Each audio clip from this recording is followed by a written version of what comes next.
Fala, torcedor vascaíno, o presidente Pedrinho está bloqueando torcedores nas suas redes sociais após cobranças. E a pergunta que fica é: por que o senhor Rafael Paiva não está dando oportunidade para o suíço Maxime Domingues? É a pergunta que o torcedor vascaíno mais quer a resposta. E o nosso atacante Pablo Verratti foi eleito artilheiro da Copa do Brasil. É claro, se você não me conhece, o meu nome é João, você está no canal Sentimento Vascaíno e nesse vídeo vocês vão ver todas as últimas novidades e notícias sobre o Vasco da Gama. Antes eu vou pedir para você deixar o seu like, se inscrever no nosso canal, que é muito importante, e compartilhar para seus amigos vascaínos para conhecer nosso conteúdo. Beleza? Então é mais ou menos isso. Agora vamos para as notícias que são importantes. Vamos lá. A primeira informação foi do nosso amigo Nilson Almirante, que postou nas suas redes sociais no dia de ontem. É o seguinte: assim como diversos perfis, também fomos removidos dos seguidores do Pedro Paulo de Oliveira, que é o Pedrinho. Aparentemente é proibido cobrar transparência da atual gestão do Vasco da Gama. Ele colocou essa frase: vivemos tempos sombrios, diz o Nilson Almirante nas suas redes sociais. Então tá aí, ele colocou a imagem do Pedrinho, provavelmente o Nilson Almirante seguiu o Pedrinho nas suas redes sociais, e aí aparecendo agora para ele seguir novamente. Então o Pedrinho tá bloqueando os torcedores do Vasco, as páginas de Vasco, etc. Por conta de cobranças, né? Pelo mau desempenho do clube, pela falta de transparência, vamos dizer, de alguns torcedores que estão cobrando realmente, e tem que cobrar realmente, porque precisa ter mais transparência, sim, e o atual momento do clube tem que o Pedrinho coloque a cara. Tem que o Pedrinho marcar uma coletiva e ir botar a cara, falar sobre o momento do Vasco, financeiramente, o que vai acontecer realmente e etc. Tá? É o questionamento que eu faço com isso. E aí, cara, não só ele, mas como o Lucas Pedrosa também postou nas suas redes sociais o seguinte: aparentemente não se pode questionar um time que tem 2 vitórias em 12 partidas. Não há previsão de venda, mas movimentos importantes só informa a torcida através de nota oficial e recorte de vídeo. Não há satisfação sobre a venda do potencial construtivo. Não há perspectiva informada ao torcedor para 2025. Quantas perguntas a torcida gostaria de fazer ao presidente? Nunca ofendi qualquer dirigente, apenas questionei, que é o meu papel.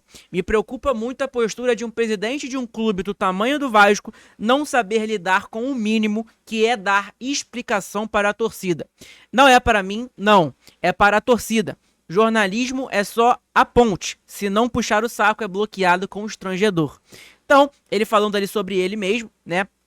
E ele bloqueou o Lucas Pedrosa, provavelmente deve ter feito uma crítica ali construtiva, ou questionando, né, a transparência, etc, do Pedrinho. E ele gravou até um vídeo aqui nas suas redes sociais, mostrando ali, ó, entrando no seu celular ali, ó, você vai ver, ele vai entrar no perfil do presidente, e aí tá bloqueado. Ele não consegue acessar a página do Instagram do presidente Pedro Paulo, que é o Pedrinho, né? Cara, é o que eu falo. Se você vai fazer uma crítica, o torcedor faz uma crítica, que eu já vi vários comentários antes, que o Pedrinho não é nova, essa aí do Pedrinho tá bloqueando o torcedor.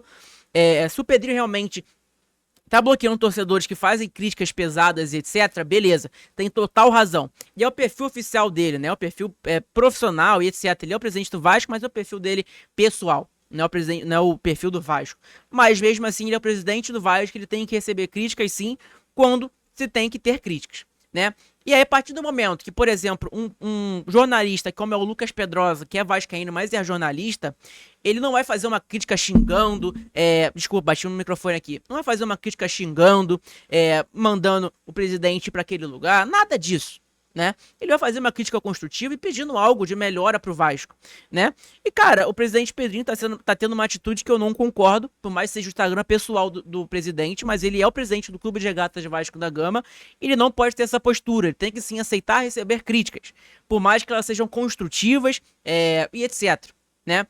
Agora, se você recebe uma crítica que o cara tá xingando sua família, te ameaçando, etc, você tem que bloquear mesmo, e etc, né? Mas eu creio que o Nilson Almirante lá, que fez a postagem lá, né, nas suas redes sociais, que foi bloqueado, e o Lucas Pedrosa não fizeram isso, né? Só pediram, né, o simples, né, a transparência ali na atual gestão do Vasco da Gama.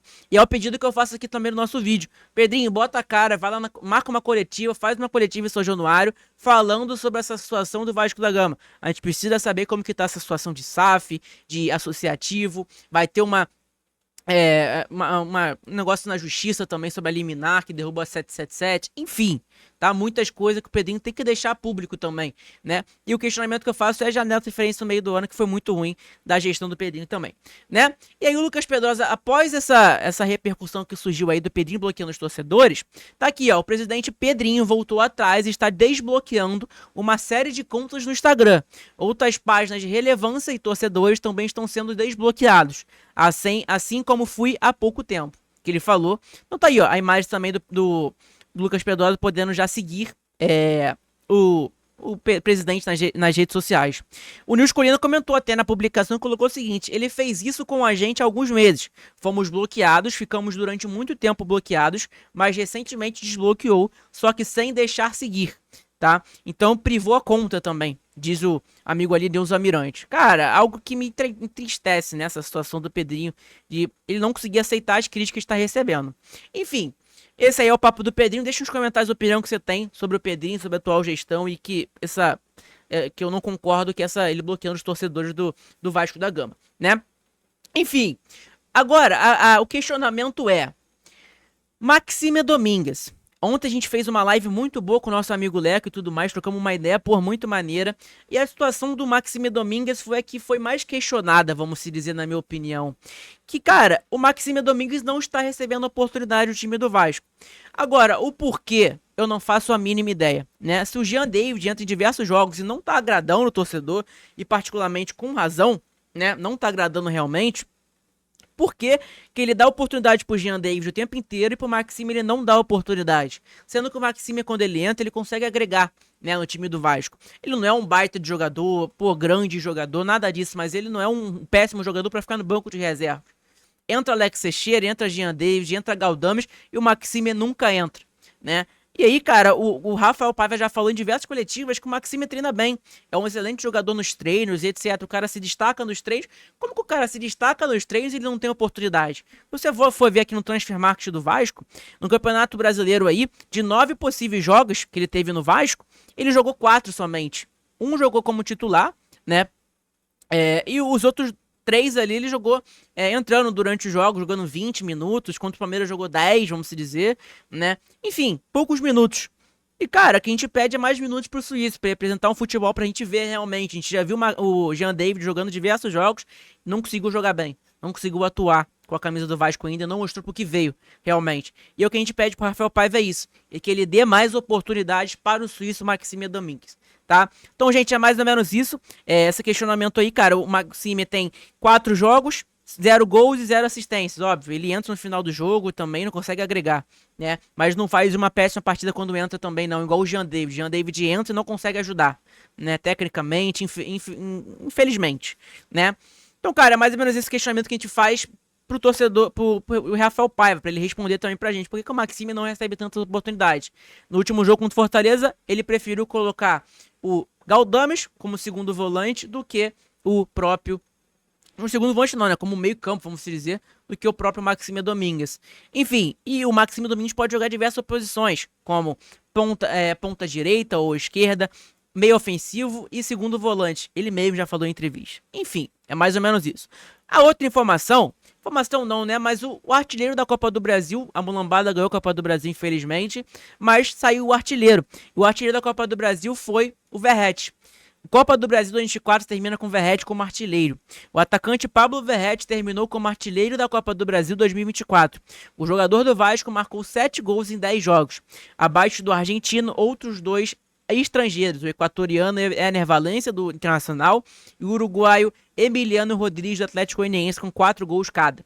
Eliminado pelo Atlético Mineiro nas semifinais, o Vasco emplaca artilheiro da Copa do Brasil pela 4ª vez. O primeiro foi Valdirão, jogador revelação daquele ano de 2006, que fez 7 gols na campanha do vice-campeonato vascaíno. Infelizmente, ele morreu em 2019. No último ano de carreira, Edmundo, 2008, fez 6 gols e dividiu a artilharia da competição na campanha do único título da Copa do Brasil do Vasco. Alexandro também terminou com 5 gols e dividiu a artilharia com outros 4 jogadores daquela edição. Aos 36 anos, Pablo Verratti é o terceiro jogador mais velho a terminar na artilharia da Copa do Brasil.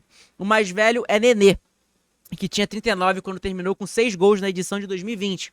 Edmundo com 37 e o segundo desta lista de veteranos. É o segundo da lista de veteranos artilheiros da Copa do Brasil. Então tá aí, informação importante do Pablo Verratti, que foi artilheiro. Parabéns pro Verratti, merecedor, né? Por mais que o nosso elenco é limitado e etc, o Verratti continua fazendo seus gols e jogando, vamos dizer, esses últimos jogos agora não tá fazendo tantos gols, mas é um jogador que tem um carinho da torcida realmente, né? É um jogador que, quando tem a bola ali no pé, ele consegue fazer o gol dele. A gente sabe que ele tem os problemas ali de sair da grande área, etc, né? Que é um problema dele mesmo. Enfim, eu acho que é mais ou menos isso, tá? A outra informação não, né? Mas é o mesmo negócio, é do Verratti, tá? Ele postou no seu Instagram, suas redes sociais aqui, a postagem do Nils Almirante que fez. Verratti em seu Instagram. Los ojos não sabem mentir, que significa os olhos não mentem, tá? É o que o Verratti postou no seu Instagram. E eu vi alguns comentários dos torcedores. O próprio Ribas Leite comentou aqui, ó, aconteceu alguma coisa nessa reunião que o Pedrinho fez com o elenco essa semana. E aí o outro perguntou também, e ele não sabe fazer gol, é considerado ídolo por torcida de vira-latas, que tá seca por título, e etc, né? Não vamos dar... É isso, né? Cara, eu acho que o torcedor do vascaíno tá pegando muito no pé do Verratti, lógico, né? Ele é um jogador que, por mais do nosso elenco é limitado, etc, um jogador conseguiu se destacar nesse elenco tão limitado que a gente tem, né? Então, gente, tem algumas críticas, elogios pro Verratti. Eu gosto muito do Verratti particularmente. Ele é um jogador que conseguiu abraçar o Vasco realmente, e etc, né? Minha opinião sobre ele. E, óbvio, divide opiniões de torcedores. Enfim, gente, eu acho que é mais ou menos esse o vídeo de hoje. Deixe sua opinião aí nos comentários também, que é importante. Muito obrigado pela presença de todo mundo nesse vídeo. Tenha uma ótima semana. Talvez hoje tenha um vídeo de tarde ou uma live também. Não sei ainda, porque eu acho que eu vou sair de tarde, então não vou conseguir gravar o vídeo pra vocês, tá? Mas, gente, mais ou menos isso. Muito obrigado pela presença de todos nesse vídeo aqui. Tamo junto de verdade. Um abraço pra todos. Fiquem com Deus. Ontem fizemos uma live muito maneira com o nosso amigo Leco. E, pô, foi muito maneiro de verdade, tá? Agradeço de coração nosso amigo Leco do Fala Vascão lá. Quem puder se inscrever lá também é muito importante. E se inscreve aqui também, deixa o like também nesse vídeo, que ajuda demais na divulgação do nosso conteúdo. Beleza? Então, gente, é isso. Tamo junto. Saudações de vascaínos. Um abraço pra todos. Fiquem com Deus. E é isso. Tamo junto. Deixa seu comentário aí também, que é importante. A gente curte e comenta com vocês. Troca uma ideia também nos comentários, tá?